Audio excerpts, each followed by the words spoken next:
با دستور و هدایت‌های سرور دولت در سمت دستگیری معیوبان و کودکان یتیم و بی‌سروبان مانده در رفع سال نو میلادی از جانب کمیته انداز نزد حکومت جمهوری تاجیکستان برای باشندگان خانه اینترنت بیماری‌های روحی ناحیه واسه به مقدار 80,000 سومانی کمک‌های مادی و غذایی رسانیده شدند.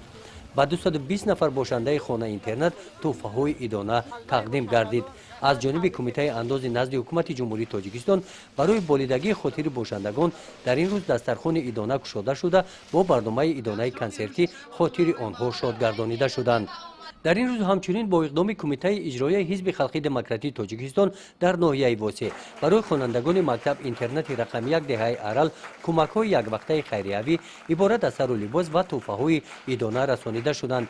رئیس ناحیه واسه نزد خوانندگان برآمد نموده قید نمودند که حکومت مملکت با مکتب اینترنت ها توجه خاصه ظاهر می‌نمایند. با اقدام کمیته اجرایی حزب خلقی دموکراتیک تاجیکستان در ناحیه واسه برای خوانندگان مکتب اینترنت دسترخوان عیدانه آراستند.